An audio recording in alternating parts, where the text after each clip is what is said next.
বন্ধুরা, ঘোষপুর থেকে আপনাদেরকে শুভেচ্ছা জানাচ্ছি। এই যে হলুদ সরিষা ক্ষেত এবং পাশেই সারি সারি গাছ। যেহেতু এটা শীতের মাস,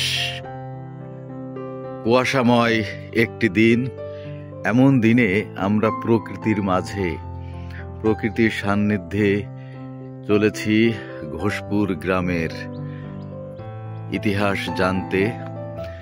আমরা শুনেছি ঘোষপুর গ্রামে রাজা সীতারাম রায়ের খনন করা একটি পুকুর আছে। আমরা সেই পুকুরের দিকে আপনাদেরকে নিয়ে যাচ্ছি। আপনাদেরকে ঘোষপুরের পুকুর দেখাবো, ঘোষপুরের সেই রাজা সীতারামের পুকুর। আর দেখাবো এখানে একটি প্রাচীন মন্দির ছিল, যে মন্দিরটি মাখন ঘোষ এই গ্রামের একজন ব্যক্তি, যার নাম অনুসারে এই ঘোষপুর গ্রামের নামকরণ করা হয়েছে। আমরা সেই মাখন ঘোষের সেই মন্দিরের ধ্বংসাবশেষ আপনাদেরকে দেখাবো, আমাদের সাথেই থাকুন। ঘোষপুর গ্রামটি মাগুরা জেলার মোহাম্মদপুর উপজেলাধীন বালিদিয়া ইউনিয়নের একটি গ্রাম। গ্রামটি বেশি বড় নয়, কিন্তু এখানে যেহেতু রাজা সীতারামের পুকুর রয়েছে, সেই কারণে এটাকে একটি ঐতিহ্যবাহী গ্রামই বলা যায়। এই যে দেখুন, এখানে বেশ বড় বড় বৃক্ষ রয়েছে। তো একটি পুকুর দেখা যাচ্ছে। এই পুকুরটির পাশেই দেখুন দুইটি খড়ের গাদা বেশ শৈল্পিকভাবে সুন্দর করে গুছিয়ে রাখা হয়েছে গ্রাম এলাকায়। এটি আসলেই দেখতে অনেক মনোরম এবং সুন্দর। এটি শহর এলাকার মানুষ এগুলো তাদের কাছে দুর্লভ। তো আমরা এই যে পুকুর দেখতে পাচ্ছি, আমরা এই পুকুরের কাছে চলে এসেছি।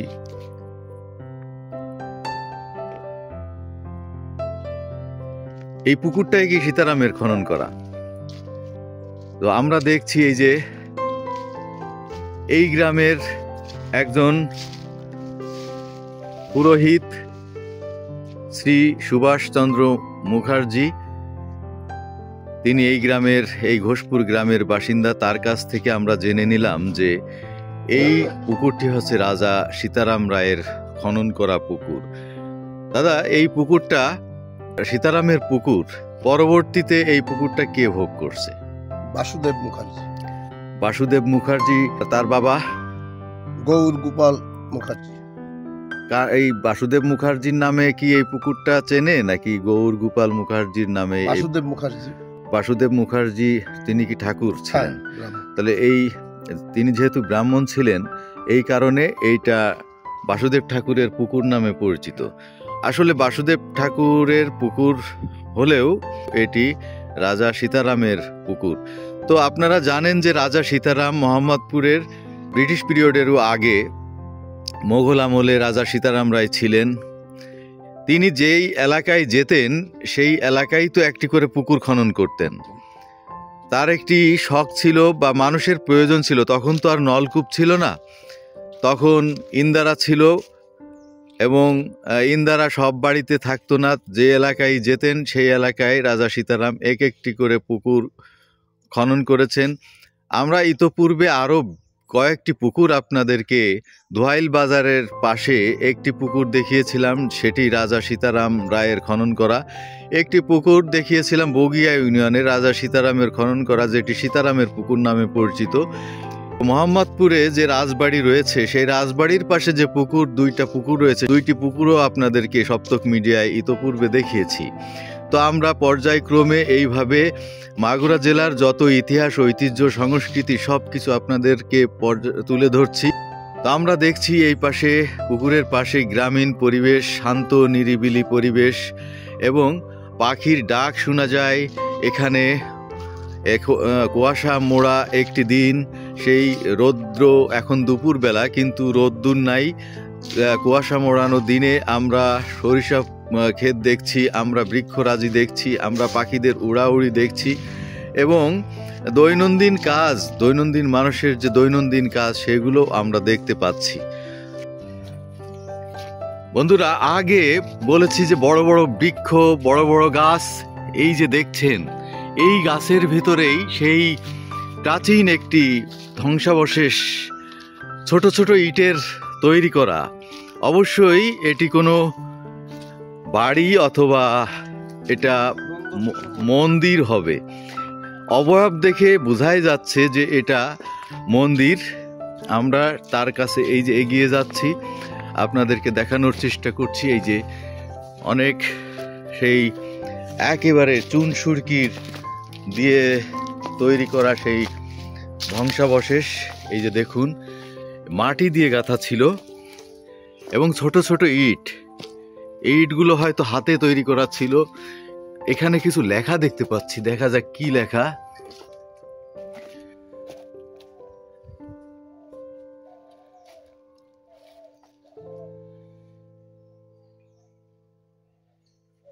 এই দাগ ভুলে যাবে ক্ষণকাল, বছর থেকে যাবে মাত্র একটি কর্মফল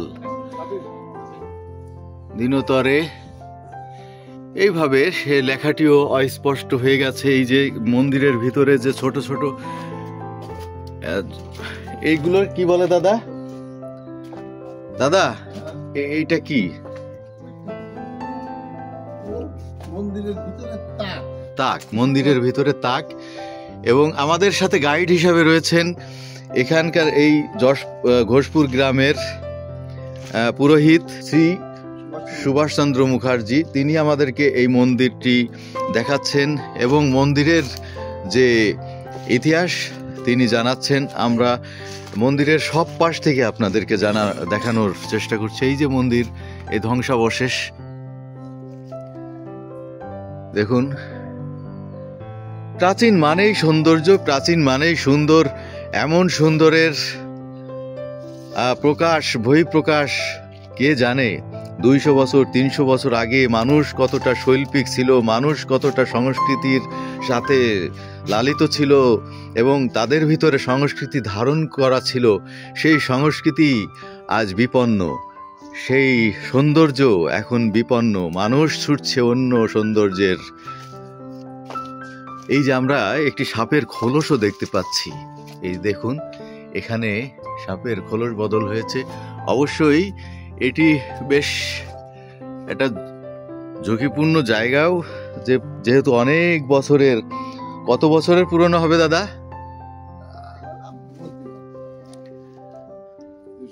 200 বছরের হবে। আচ্ছা, এই মন্দিরটি যে যিনি প্রতিষ্ঠা করেছিলেন তার নাম কি? প্রতিষ্ঠা করেছিলেন, তার নাম ছিল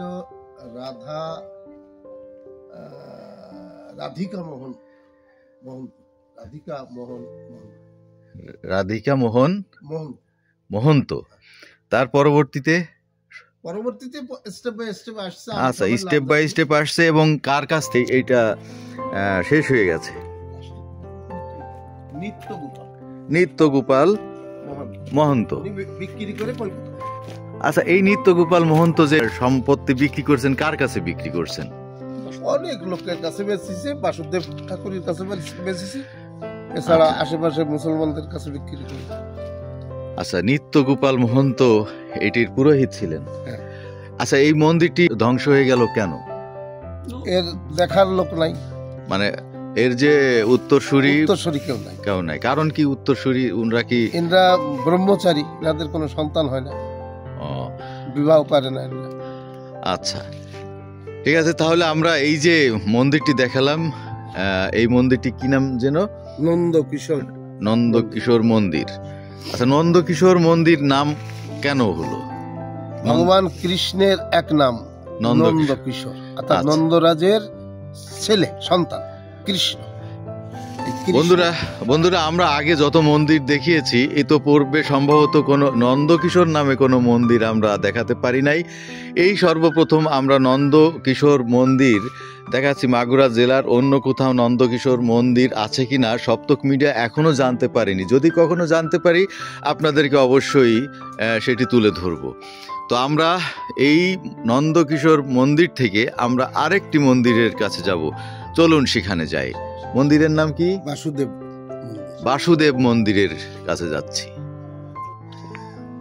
দূর থেকে যে খড়ের পালাটি দেখিয়েছিলাম, সেই খড়ের পালাটি যে বাড়িতে, সেই বাড়িতেই আমরা চলে এলুম। এই যে দেখুন, এই বাড়ির পাশেই সারি সারি নারকেলের গাছ। নারকেল গাছের সারি মানেই কবিতার মতো, এবং তার পাশেই হলুদ সর্ষের ক্ষেত, এও যেন আরেকটি নান্দনিক কবিতা। এখানে গরু বাঁধা রয়েছে, এখানে এই যে পাটখড়ির বেড়ার টিনের ঘর, একেবারে গ্রামীণ পরিবেশ, গ্রামীণ সৌন্দর্য। এই বাড়ির সামনেই ফুলে ফুলে শোভিত গাঁদা ফুল এবং হাসনাহেনা ফুল, বিভিন্ন ধরনের ফুলে শোভিত বাড়ি, কাঠের বেড়া, টিনের চালা। এ যেন আবার এই ঘরের সামনেই হেলান দেওয়া রয়েছে বোড়ে, যেটি গরুর গোবরের তৈরি বোড়ে। সাধারণত আমরা পিছনেই দেখতে পাচ্ছি খড়ি, গাদা গাদা খড়ি হচ্ছে সাজানো রয়েছে। গ্রামীণ পরিবেশে এগুলো সাধারণ বিষয়। আর এই যে মন্দিরটা দেখছেন, এইটি হলো বাসুদেব মন্দির। এখানে বিগ্রহ আছে।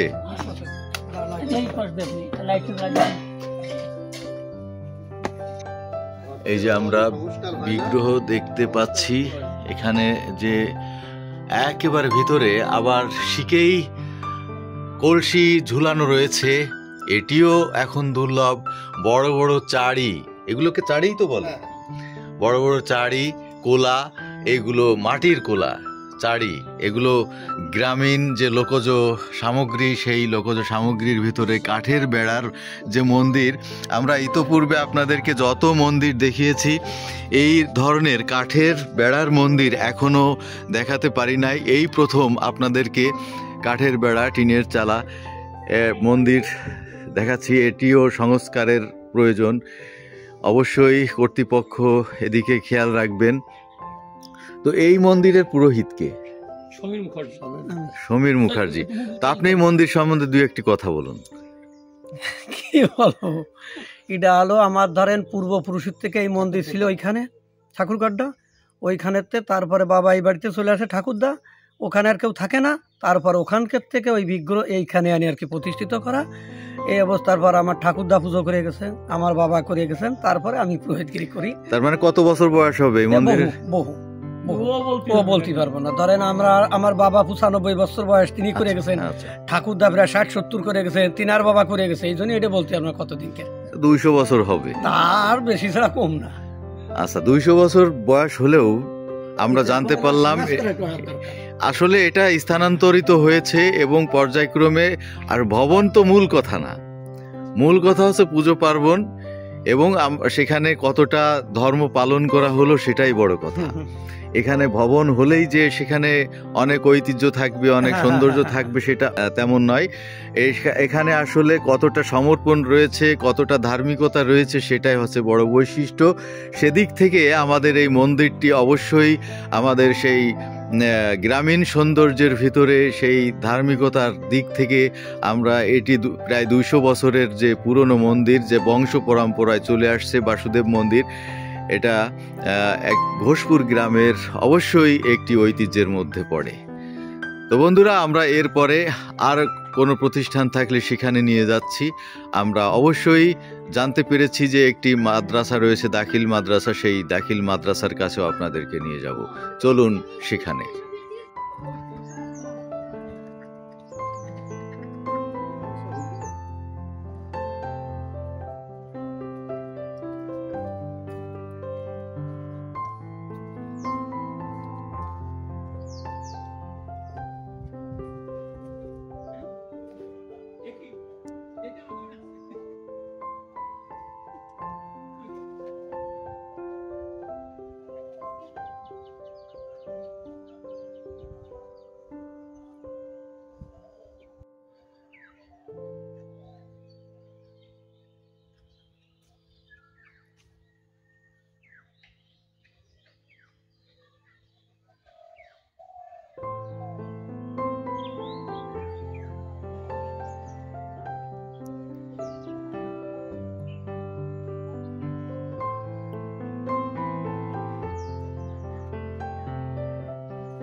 এই ঘোষপুর গ্রামে রয়েছে 3টি মসজিদ।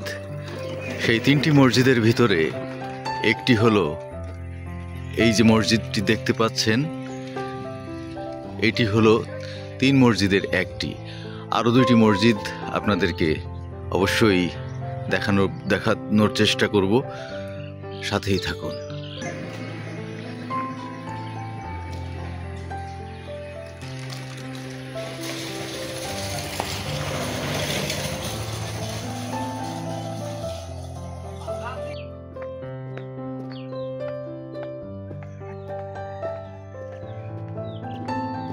এই যে ঘোষপুর গ্রামের বিস্তীর্ণ মাঠ, এখানে এখন চৈতালি ফসল ফলানো হচ্ছে, মসুরি, ছোলা, সরিষা, এরকম বিভিন্ন ফসলের মৌসুম চলছে।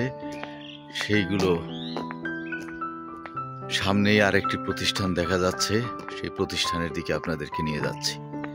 এই যে দেখছেন মৌসা গ্রামের রিজিয়া রুবিয়া মহিলা দাখিল মাদ্রাসা। তো এটি 1999 সালে প্রতিষ্ঠিত হয়েছিল এবং প্রতিষ্ঠাতা যার নাম লেখা রয়েছে এখানে শহীদ অধ্যক্ষ মাওলানা আব্দুর রৌফ, ঘোষপুর, ধোয়াইল, মোহাম্মদপুর, মাগুরা। আমরা আপনাদেরকে ভিতরে নিয়ে যাচ্ছি। জ্ঞানের জন্য এসো, আর ওই পাশে লেখা রয়েছে সেবার জন্য বেরিয়ে যাও। দারুণ নান্দনিক একটি গেট। এই গেট দিয়ে আমরা এখন ভিতরে প্রবেশ করছি এই মাদ্রাসার। এই যে মাদ্রাসার ভিতরের যে দৃশ্য, পশ্চিম দিকে একটি টিন চালা একটি ভবন, আর এদিকে রয়েছে টিনের চালা, টিনের বেড়া। এরকম ঘর নিয়ে এই মাদ্রাসাটি প্রতিষ্ঠিত হয়েছে। মাদ্রাসার পাশেই রয়েছে প্রকৃতির সান্নিধ্য। এই যে দেখছেন শহীদ অধ্যক্ষ মাওলানা আব্দুর রৌফ, তিনি জন্মগ্রহণ করেছিলেন 1-2-1980 সালে এবং মৃত্যুবরণ করেছেন 25-3-2019 সালে। তিনি রিজিয়া রুবিয়া দাখিল মাদ্রাসা এবং হাজী মোসলেমউদ্দিন টেকনিক্যাল অ্যান্ড বিএম কলেজের প্রতিষ্ঠাতা। পাশেই দেখতে পাচ্ছি আমরা হাজী মোসলেমউদ্দিন টেকনিক্যাল অ্যান্ড বিএম কলেজ। এই কলেজটি প্রতিষ্ঠিত 2016 সালে। এই প্রতিষ্ঠানটির প্রতিষ্ঠাতাও শহীদ অধ্যক্ষ মাওলানা আব্দুর রৌফ। আমরা প্রতিষ্ঠানটিকে দেখতে পাচ্ছি। স্কুলের ছাদে দাঁড়িয়ে আপনাদেরকে পুরো গ্রামটি দেখানোর চেষ্টা করছি।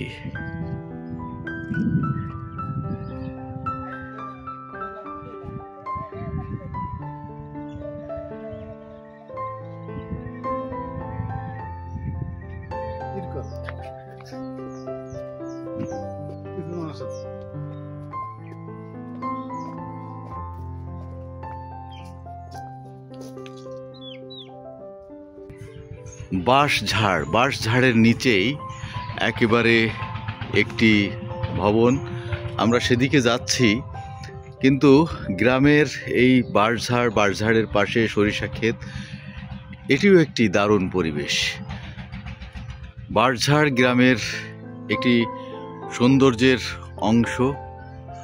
আর এই পাশে যে লাউ ক্ষেতের যে মাচাল, এখানে লাউ ঝুলে আছে দেখুন।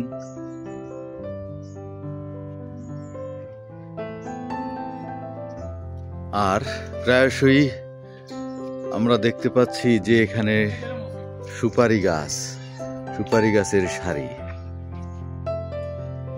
এটি হলো গ্রামের সবচেয়ে পুরনো মসজিদ।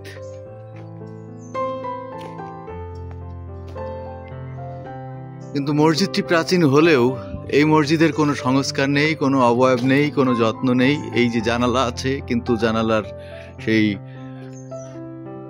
খালি, এখানে জানালা আছে এখনো। মসজিদে কোনো ইমাম সাহেবের দেখা পাওয়া যাচ্ছে না, কোনো মুসল্লিরা আসবে না,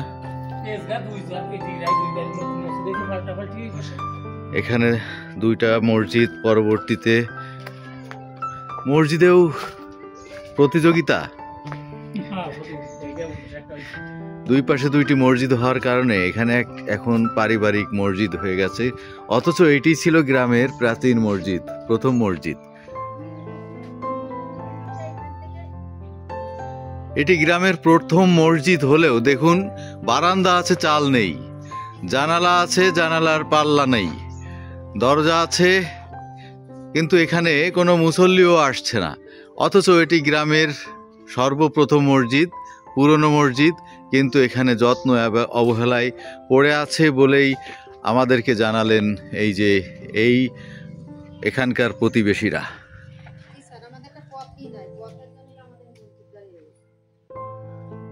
আমরা গ্রামের আরেকটি মসজিদ রয়েছে, দুটো মসজিদ আমরা দেখিয়েছি, আরেকটি মসজিদে যাব, চলুন সেখানে যাই।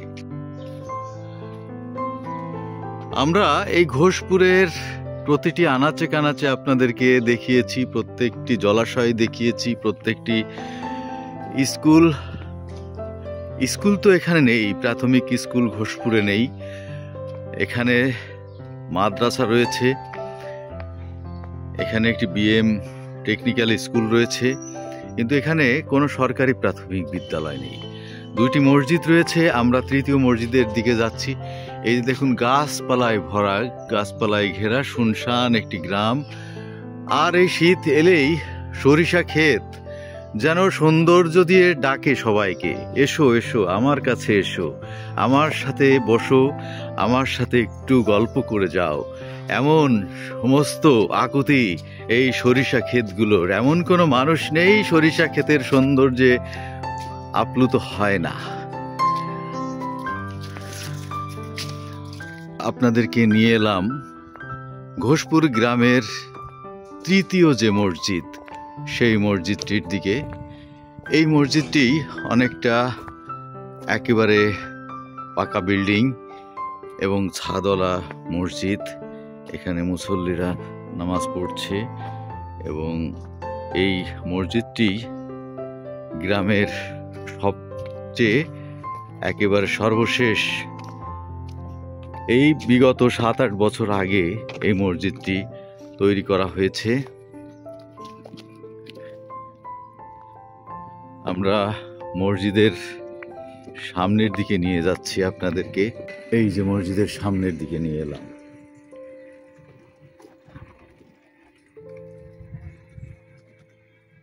ঘোষপুরের ঐতিহাসিক পুকুরটি, যেটি খনন করেছিলেন রাজা সীতারাম রায়, সেই রাজা সীতারাম রায়ের পুকুরটি আপনাদেরকে দেখালাম। এবং সেই সাথে এখানে আরেকটি প্রাচীন মন্দির, যার ধ্বংসাবশেষ এখনো রয়েছে, যে মন্দিরটি তৈরি করেছিলেন ওই সময়ের মাখন ঘোষ নামে এক ব্যক্তি, যিনি এই এলাকায় অত্যন্ত দানশীল একজন ব্যক্তি ছিলেন এবং তিনি পশ্চিমবঙ্গে চাকরি করতেন। তিনি বছরে একবার এই ঘোষপুরে আসতেন, তখনও ঘোষপুর গ্রামের নাম হয়নি।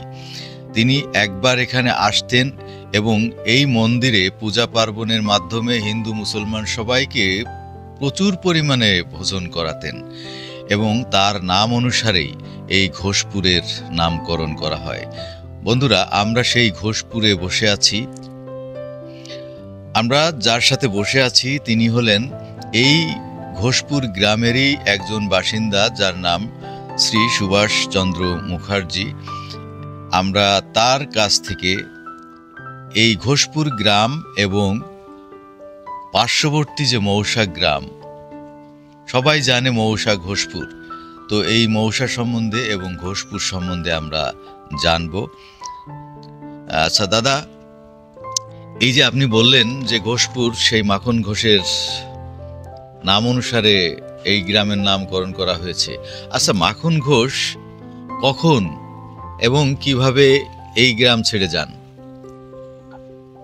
মাখন ঘোষ দেশ বিভাগের সময় যখন ঘোষণা হলো যে হিন্দুরা মনে করলে ভারতে বাস করতে পারে, উনি বুদ্ধিমান লোক ছিলেন, উনি তখন এই পূর্ব বাংলা ছেড়ে পশ্চিম বাংলায় চলে গেলেন। এবং ওনার বিষয় সম্পত্তি তদানীন্তনকালে ইউনিয়ন প্রেসিডেন্ট ছিলেন গোলাম সরোয়ার মৃধা, ওনার বন্ধু লোক, ওনাকে হস্তান্তর করেন, এই আমি জানি। এই হলো এটা। ওই মন্দিরের নামটা কি ছিল? মন্দিরের নাম নন্দ কিশোর মন্দির। নন্দ কিশোর মন্দির। আচ্ছা, আপনি আরেকটি মন্দির এখানে, এই যে গোবিন্দ মন্দির, আমরা যে বাড়িতে বসে আছি এটি গোবিন্দ মন্দির। এই গোবিন্দ মন্দিরের প্রতিষ্ঠাতা কে? গোবিন্দ মন্দিরের প্রতিষ্ঠাতা আমারই স্বর্গীয় পিতামহ শক্তিনাথ মুখোপাধ্যায়। তিনি মন্দির প্রতিষ্ঠা করেছিলেন। কাঁচা ঘর, টিনের ছাউনি ছিল। পরবর্তীতে ঈশ্বরের অশেষ কৃপায় এখানে পাকা মন্দির হয়েছে। আজ 6 বছর হলো মন্দিরটা পাকা করা হয়েছে। আচ্ছা, এই ঘোষপুর গ্রামে শিক্ষার ব্যবস্থা বলেন তো, এখানকার শিক্ষা দীক্ষা? এখানকার শিক্ষার জন্য একটি আরবি শিক্ষার মাদ্রাসা আছে, মহিলা রিজিয়া রুবিয়া দাখিলিয়া মাদ্রাসা। কোনো প্রাথমিক বিদ্যালয় কি আছে? কোনো প্রাথমিক বিদ্যালয় নেই। এখানকার ছেলে মেয়েরা ধোয়াইল প্রাথমিক বিদ্যালয়ে লেখাপড়া করে, অথবা মাইসপাড়া প্রাথমিক বিদ্যালয়ে লেখাপড়া করে। হাই স্কুল আছে ধোয়াইল, মোহাম্মদপুর, এখানে যে সব পড়াশোনা। আচ্ছা, তো এখানে এই যে আরেকটি পুকুরের কথা বললেন, এই পুকুরটি রাজা সীতারাম রায়ের খনন করা। এই পুকুরের নাম কি? এ পুকুরের কোনো নামকরণ নেই, সবাই জানে যে বাসুদেব ঠাকুরের পুকুর। বাসুদেব ঠাকুরের পুকুর। হ্যাঁ। তো সেই বাসুদেব ঠাকুর, উনি আজ 3 বছর হলো মারা গেছেন। উনি কি ওই পুকুরটা ভোগ করতেন? উনি ভোগ করতেন, এখন ওনার ছেলেরা ভোগ করে। আচ্ছা, এই তো গেল আমরা ঘোষপুর সম্বন্ধে জানলাম।